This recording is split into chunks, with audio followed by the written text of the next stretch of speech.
نحمده ونستعينه ونستغفره ونعوذ بالله من شرور أنفسنا ومن سيئات أعمالنا من يهده الله فلا مضل له ومن يضلله فلا هادي له وأشهد أن لا إله إلا الله وحده لا شريك له وأشهد أن سيدنا ونبينا ومولانا محمدا عبده ورسوله صلى الله تعالى عليه وعلى آله وصحبه وبارك وسلم تسليما كثيرا.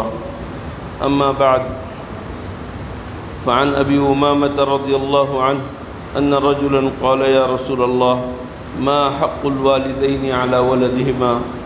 قال هما جنتك ونارك. والدین کے حقوق کیا ہیں، والدین کا مقام اور مرتبہ کیا ہے، اس سلسلے میں کچھ حدیثیں آپ کے سامنے میں پیش کر رہا ہوں. اللہ تعالی ہم سب کو عمل کرنے کی توفیق عطا فرمائے. والدین کو والدین کی حیثیت سے ہم سب پہچانتے تو ہیں، لیکن صورتحال یہ ہے کہ والدین کو ان کا مقام نہیں دیا جاتا اور ان کی جو خدمت کرنی چاہیے وہ خدمت نہیں کی جاتی. ہر شخص اپنی دنیا میں مگن، صرف لاپرواہی یا کوتاہی نہیں بلکہ بعض اوقات والدین کے ساتھ گستاخی کے واقعات پیش آتے ہیں اور والدین مجبور ہوتے ہیں، اس کے باوجود ان کی مجبوری کا خیال نہیں رکھا جاتا، ان کے ساتھ جو معاملہ کرنا چاہیے وہ معاملہ نہیں ہوتا. حدیث کے اندر حضور اکرم صلی اللہ علیہ وسلم نے کس کس طریقے سے لوگوں کو تاکید کی ہے، والدین کے حقوق کی ترغیب دی ہے. کچھ حدیثیں آپ کے سامنے میں پیش کر رہا ہوں. اللہ تعالی ہم سب کو عمل کی توفیق عطا فرمائے. حضرت ابو امامہ رضی اللہ تعالیٰ عنہ فرماتے ہیں کہ ایک شخص نے عرض کیا یا رسول اللہ، والدین کا حق اولاد کے اوپر کیا ہے؟ والدین کا حق اولاد پر کیا ہے؟ حضور اکرم صلی اللہ علیہ وسلم نے صرف ایک جملہ ارشاد فرمایا کہ والدین وہ تمہارے لیے جنت ہے یا جہنم ہے؟ والدین تمہارے لیے جنت بھی ہے، والدین تمہارے لیے جہنم بھی ہے. تم چاہو اپنے لیے خدمت کر کے، ان کو راضی کر کے، خوش کر کے جنت حاصل کر لو، یہ تمہیں جنت میں پہنچائیں گے، اور چاہے انہیں ناراض کر کے اور ان کو ناخوش کر کے ان کی خدمت چھوڑ کر تم جہنم خرید لو، جہنم لے لو. والدین تمہارے لیے جنت اور جہنم کی حیثیت رکھتے ہیں، اس وجہ سے ان کا خیال رکھو. حضرت عبداللہ ابن عمر رضی اللہ تعالی عنہما فرماتے ہیں کہ رسول اللہ صلی اللہ علیہ وسلم نے ارشاد فرمایا رضا الرب فی رضا الوالد، اللہ کی رضامندی اور خوشنودی والد کی رضامندی اور خوشنودی میں ہے. وسخط الرب فی سخط الوالد، اور اللہ کی ناراضگی باپ کی ناراضگی میں ہے. بعض لوگ عجیب و غریب باتیں کرتے ہیں، کہتے ہیں کہ بس میرے اوپر ماں کی خدمت ہے، ماں کا حق مقدم ہے، مجھے باپ کے لیے کچھ کرنے کی ضرورت نہیں. یہاں پر اس حدیث کے اندر براہ راست باپ کا ذکر ہے. ماں کو اس کے تابع کیا جا سکتا ہے کہ باپ کی ناراضگی اللہ کی ناراضگی ہے اور باپ کی خوشنودی اللہ کی خوشنودی ہے. اب اندازہ لگاؤ کہ باپ کی کیا حیثیت ہے. ایک ماں اپنے بچے کے ساتھ کیا کچھ نہیں کرتی، اس کی ساری محبت ظاہر ہو جاتی ہے، اس کی ساری محبت ظاہر ہو جاتی ہے. اندر جس قدر محبت ہے ظاہر میں بھی وہ ساری محبتیں ظاہر ہو جاتی ہیں. لیکن باپ عجیب و غریب شخص ہے کہ اس کی ساری محبت ظاہر نہیں ہوتی، اندر ہی اندر ہے. اور باپ ایک بچے کے مستقبل کے لیے، بچے کی پرورش کے لیے ماں سے کم محنت نہیں کرتا، ماں سے کم اس کی محبت نہیں ہوتی. باپ کو نظر انداز کر دینا یہ انتہائی بدنصیبی اور بدبختی کی بات ہے. کبھی بھی اس طرح نہیں کرنا چاہیے. اللہ کے رسول صلی اللہ علیہ وسلم نے فرمایا کہ باپ کی خوشنودی اگر چاہتے ہو باپ اللہ کو راضی کرنا چاہتے ہو تو باپ کو راضی کرو، اللہ کو ناراض کرنا چاہتے ہو تو باپ کو ناراض کر دو، اللہ ناراض ہو جائے گا۔ حضرت ابو ہریرہ رضی اللہ تعالیٰ عنہ سے روایت ہے، ایک شخص نے عرض کیا یا رسول اللہ من احق بحسن صحابتی، میں یا رسول اللہ کس کی خدمت میں زیادہ رہوں، کس کی خدمت میں زیادہ رہوں؟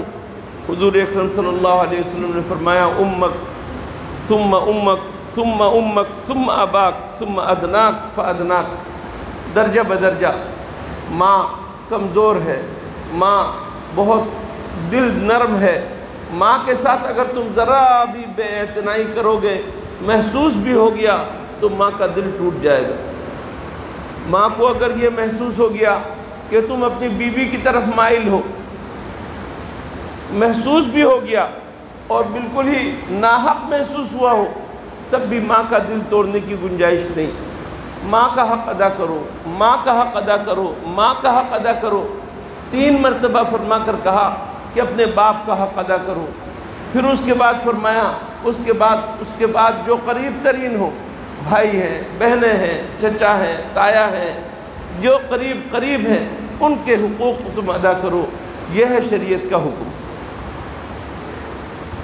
حضرت ابو ہریرہ رضی اللہ تعالیٰ عنہ نے روایت کیا کہ رسول اللہ صلی اللہ علیہ وسلم نے ارشاد فرمایا رغم انفہ، اس شخص کی ناک خاک آلود ہو۔ ناک کے خاک آلود ہونے کا مطلب ہے ذلیل ہو، برباد ہو، ہلاک ہو، وہ شخص ہلاک ہو جائے، وہ شخص برباد ہو جائے۔ جب حضور اکرم صلی اللہ علیہ وسلم نے یہ فرمایا تو قیل من یا رسول اللہ، پوچھا گیا کہ یا رسول اللہ کون بدبخت ہے یہ جو ہلاک ہو رہا ہے، برباد ہو رہا ہے؟ حضور اکرم صلی اللہ علیہ وسلم نے ارشاد فرمایا من ادرک والدیہ عند الکبر او احدہما ثم لم يدخل الجنہ، جس نے اپنے ماں باپ کو دونوں کو بڑھاپے کی حالت میں پایا یا ان میں سے کسی ایک کو بڑھاپے کی حالت میں پایا اور اس کے باوجود جنت میں داخل نہیں ہو سکا۔ ماں باپ کے ہوتے ہوئے بچے جنت میں داخل نہ ہو سکے، اس کا تصور نہیں، اس لیے کہ ماں باپ کی ذرا سی خدمت سے ماں باپ کے دل سے دعائیں نکلتی ہیں اور بچے کی کامیابی کی ضمانت ہوتی ہے، اور سب سے بڑی کامیابی جنت ہے۔ ماں باپ اپنے بچوں کے لیے جنت ہی چاہتے ہیں، لیکن اس نے بڑھاپے کا خیال نہیں رکھا۔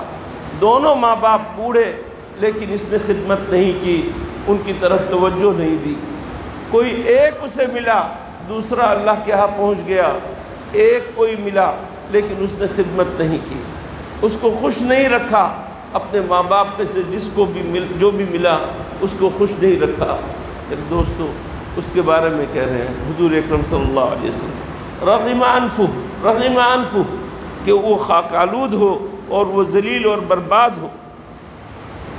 حضرت عبداللہ ابن عمر رضی اللہ تعالیٰ عنہ فرماتے ہیں کہ ایک شخص رسول اللہ صلی اللہ علیہ وسلم کی خدمت میں حاضر ہوا، فقال یا رسول اللہ اجاہد، حضور اکرم صلی اللہ علیہ وسلم سے اجازت طلب کی، یا رسول اللہ جہاد کے لیے نکلنا چاہتا ہوں، جہاد کے لیے نکلنا چاہتا ہوں۔ ہمارے دین میں جہاد کا کیا ثواب ہے آپ اچھی طرح جانتے ہیں، ایک ایک قدم درجات کی بلندی کا باعث۔ جہاد میں کسی کی جان چلی جائے، کہتے ہیں کہ اس کا قطرہ زمین پر پڑنے سے پہلے فرشتے آتے ہیں، حوریں آتی ہیں اسے لینے کے لیے۔ جہاد ہمارے دین کا انتہائی اعلیٰ ترین اس کا مقام ہے۔ حضور اکرم صلی اللہ علیہ وسلم کے پاس آ کر عرض کیا کہ یا رسول اللہ میں جہاد کرنے کے لیے جاؤں؟ قال الک ابوان، تمہارے والدین موجود ہیں؟ قال نعم، ہاں موجود ہیں۔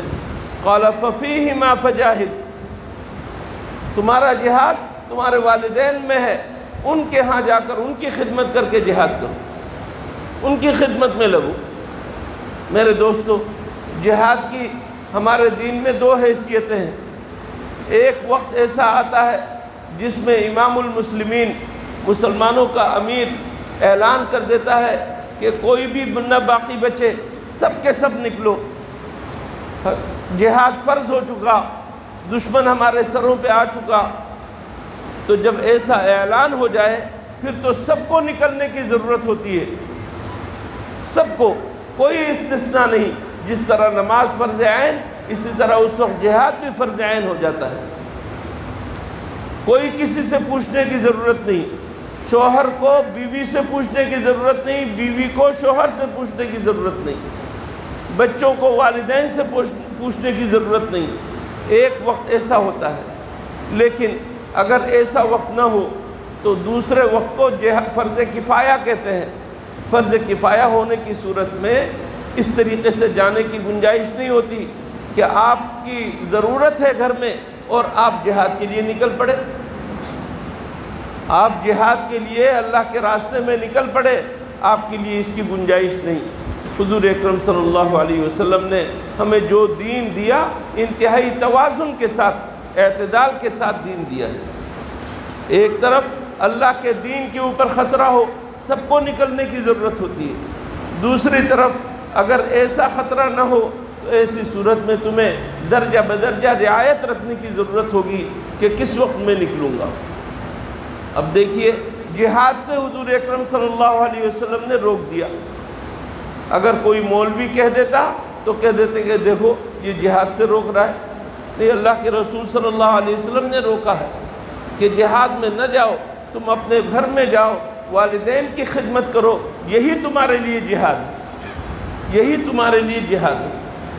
میرے دوستو، اعتدال اختیار کرنے کی ضرورت ہے۔ آپ کے گھر میں آپ کے والدین ہیں مجبور، آپ کو کمانے کی ضرورت ہے، کما کر لا کر ان کو کھلانے کی ضرورت ہے، اور آپ کے دل میں داعیہ اٹھتا ہے کہ میں جا کر عالم بنوں گا، میں جا کر مولوی بنوں گا، 8 سال کے لیے کسی مدرسے میں جا کر داخلہ لے لوں گا۔ انتہائی نادانی کی بات ہے۔ 8 سال پڑھ کر مولوی بننا فرض واجب نہیں ہے۔ مولوی بہت سارے ہیں، کام آ رہے ہیں، تمہاری ضرورت نہیں ہے۔ تمہاری ضرورت یہ ہے کہ تم کماؤ، اپنے والدین کو کھلاؤ، ان کی خدمت کرو، ان کے پاؤں دباؤ، یہ ضرورت ہے، تم یہ کام کرو۔ تمہاری بیوی ہے گھر میں، ضرورت ہے اس کی خدمت کی ضرورت ہے، حاملہ ہے، تم اس کو کہاں لے جاؤ گے؟ ڈاکٹروں کے پاس لے جاؤ گے، اس کی خدمت کرو گے، تمہارے سوا کون ہے؟ کوئی نہیں۔ اب اگر تم کہتے ہو کہ نہیں، میں تو دوسرے شہر جا رہا ہوں پڑھنے کے لیے، نہیں، تمہارے جانے کی گنجائش نہیں ہے۔ تمہاری بیوی کی دیکھ بھال کون کرے گا؟ تمہارے بچوں کی دیکھ بھال کون کرے گا؟ یہی حال تبلیغی جماعت میں نکلنے والوں کا ہے۔ ترجیح کو دیکھنے کی ضرورت ہے کہ تمہاری ضرورت کہاں ہے۔ تمہارے بیوی بچوں کو اگر زیادہ ضرورت ہے، ایسی صورت میں تم جماعت میں نہیں جاؤ گے، نفس کی خواہش پر عمل نہیں کرو گے۔ یہ نفس کی خواہش پر عمل ہو جاتا ہے، پھر اتباع ہوا ہو جاتا ہے۔ پہلے تم اپنے گھر کی خدمت کرو، گھر کی خبر لو۔ تمہاری حاملہ بیوی کو غیر محرم ڈاکٹر لے جائے؟ نہیں، ایسا نہیں ہو سکتا۔ تمہارا چلہ تمہارے لیے ناجائز ہو جائے گا، درست نہیں ہے۔ یہاں پر حضور اکرم صلی اللہ علیہ وسلم نے ہمیں ایک اصول بتا دیا کہ تمہارے والدین موجود ہیں، جہاد اس وقت فرض عین نہیں ہے، جاؤ اپنے والدین کی جا کر خدمت کرو۔ اللہ، حضرت معاویہ ابن جاہمہ رضی اللہ تعالیٰ عنہ سے روایت ہے کہ جاہمہ رضی اللہ عنہ حضور اکرم صلی اللہ علیہ وسلم کی خدمت میں حاضر ہوئے۔ فقال یا رسول اللہ اردت ان اغزو، یا رسول اللہ میں جا کر جہاد میں حصہ لینا چاہتا ہوں، جہاد میں جانا چاہتا ہوں۔ وقد جئت استشیرک، میں آپ سے مشورہ لینے کے لیے آیا ہوں۔ فقال هل لک من ام، کیا تمہاری ماں موجود ہے؟ قال نعم، ہاں میری ماں موجود ہے۔ قال فالزمها فإن الجنة عند رجلها، لازم پکڑو اپنی ماں کو، ماں کی خدمت کرو، ان کے پاؤں کے پاس جنت ہے، ان کے پاؤں کے پاس جنت ہے۔ حضرت ابو اسید ساعدی رضی اللہ تعالیٰ عنہ فرماتے ہیں کہ ہم حضور اکرم صلی اللہ علیہ وسلم کے ارد گرد بیٹھے ہوئے تھے کہ ایک شخص بنو سلمہ کا ایک شخص آیا اور عرض کیا یا رسول اللہ هل بقی من بر ابوی شیء ابرهما من بعد موتهما، یا رسول اللہ میرے والدین انتقال کر چکے، اب میرے ذمے والدین کی فرما برداری کا کوئی کام باقی ہے جو میں کرتا رہوں؟ والدین کا انتقال ہو گیا، والدین کی زندگی میں تو میں فرما برداری کرتا رہا، ان کی خدمت کرتا رہا، اب ان کے انتقال کے بعد بھی میرے اوپر کچھ حق ہے تاکہ میں ان کا فرما بردار بنا رہوں؟ حضور اکرم صلی اللہ علیہ وسلم نے فرمایا کہ ہاں، الصلاۃ علیہما، ان کے لیے دعا کرنا، ان کے لیے دعا کرنا، والاستغفار لہما، ان کے لیے استغفار کرنا، اے اللہ میرے ماں باپ کی مغفرت فرما دے، اے اللہ میرے ماں باپ کی مغفرت فرما دے، اے اللہ میرے ماں باپ کے گناہ معاف فرما دے۔ گناہ معاف ہوتے رہیں گے، گناہ معاف ہو گئے تو آپ کے اس استغفار کی وجہ سے ان کے درجے بلند ہوتے جائیں گے، ان کے درجے بلند ہوتے جائیں گے۔ وَإِنفَاذُ عَهْدِهِمَا، انہوں نے کوئی وصیت اگر کی ہو تو اس وصیت کو پورا کرنا، اس وصیت کو پورا کرنا، اگر کوئی وصیت تمہیں کی ہو تو اس وصیت کو، جائز وصیت کو پورا کرنا۔ وَصِلَةُ الرَّحِمِ الَّتِي لَا تُوصَلُ إِلَّا بِهِمَا، اس رشتے کو برقرار رکھنا، اس رشتے کا حق ادا کرنا جو رشتہ ان کے واسطے سے ہے، والدین کے واسطے سے جو رشتہ بنا ہو، چاہے وہ رشتہ داری کی ہو چاہے وہ دوستی ہو، ان سب کا خیال رکھنا۔ ماں کی سہیلیاں ہیں ان کا خیال رکھنا، باپ کے دوست ہیں ان کا خیال رکھنا، باپ کے بھائی ہیں، باپ کے چچازاد بھائی ہیں، خالازاد بھائی ہیں، ان کا خیال رکھنا، باپ کے جتنے رشتہ دار ہیں، ماں کے جتنے رشتہ دار ہیں، ان کے واسطے سے جتنے رشتے بنے ان سب کا خیال رکھنا۔ یہ خود تمہاری اپنے ماں باپ کی فرما برداری ہے۔ فرمایا وَإِكْرَامُ الصَّدِيقِهِمَا، باپ کے دوستوں کا اکرام کرنا، یہ سب فرما برداری کے اندر داخل ہے۔ ماں باپ گزر گئے اس کا یہ مطلب نہیں ہے کہ آپ کا کام ختم ہو گیا۔ حضور اکرم صلی اللہ علیہ وسلم نے بہت سارے کام بتا دیے۔ ایک تو یہ کہ ماں باپ کے لیے دعا کرتے رہو، ماں باپ کے لیے استغفار کرتے رہو، ماں باپ نے کوئی جائز وصیت کی ہو تو اس کو پورا کرو، اور اسی طریقے سے صلہ رحمی کرو کہ ان کی وجہ سے تمہارے بہت سارے رشتے بنے ہیں، ان رشتوں کا خیال رکھو، اور ان کے جو دوست ہوں ان کا اکرام کرو۔ حضرت عبداللہ ابن عمر رضی اللہ تعالیٰ عنہ فرماتے ہیں کہ رسول اللہ صلی اللہ علیہ وسلم نے ارشاد فرمایا من احب ان یصل اباہ فی قبرہ فلیصل اخوان ابیہ بعدہ، جو شخص اپنے باپ کے رشتے کا حق ادا کرنا چاہتا ہو باپ کے مرنے کے بعد، باپ کے مرنے کے بعد باپ کے رشتے کا حق ادا کرنا چاہتا ہو، باپ کے ساتھ جو تعلق ہے اس تعلق کا حق ادا کرنا چاہتا ہو، تو اسے چاہیے اس کے باپ کے بھائی جو باقی ہیں ان کے ساتھ رشتہ استوار رکھے اور ان کے رشتے کو، ان کے رشتوں کا حق ادا کرے۔ اللہ تعالی ہم سب کو والدین کے حقوق سمجھنے اور ادا کرنے کی توفیق عطا فرمائے۔ وآخر دعوانا ان الحمد للہ رب العالمین۔